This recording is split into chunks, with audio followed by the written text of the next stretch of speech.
Office থেকে ফেরার পরে যখন আপনি দেখবেন যে বাসায় সারাক্ষণ এরকম ভিডিও চলছে, এটা ধরে নেবেন যে আপনার বাসায় একটা এরকম ছোট্ট ফুপুস আছে। এই ফুপুসের কাজ হলো সারাক্ষণ এই টিভিতে এই গাড়িগুলো চালিয়ে রাখা। আমার এই যে ছোট্ট বাচ্চাটা আছে, ওর কাজ হলো সারাক্ষণ এই যে এইসব ভিডিও অন করে রাখা।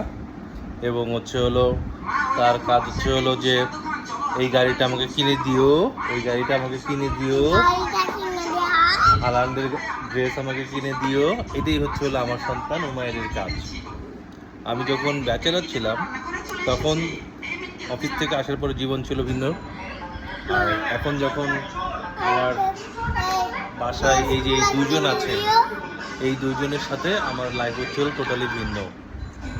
আসার পর থেকে এসব নিয়েই ব্যস্ত, তারপরও ভালো লাগে। কারণ উমায়ের সাথে ওর জন্মের পর থেকে আমি অনেক সময় একসাথে কাজ করেছি, একসাথে থেকেছি এবং ওর অনেক কিছুতেই আমি থাকার চেষ্টা করেছি, অফিসের সময়টুকু বাদ দিয়ে।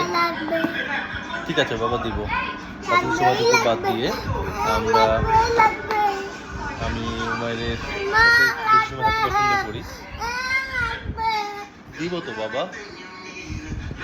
এই দেখেন, এই হলো আমার এখনকার জীবন।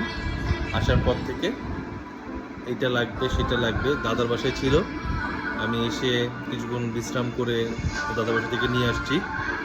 আসার পর থেকে তার ডিনার চলছে, 1 ঘন্টার কাছাকাছি হয়েছে ডিনার ফ্রি। খাবার খায় না, অর্ধেক মুখে দিয়ে রেখে দেয়। আর আমাকে সাউন্ড কত দিয়ে রেখেছো বাবা? 40 সাউন্ডে আমাকে ভিডিও শোনাচ্ছে। আর এটাই শুনতে হবে, এটাই বসে বসে আমাকে দেখতে হবে।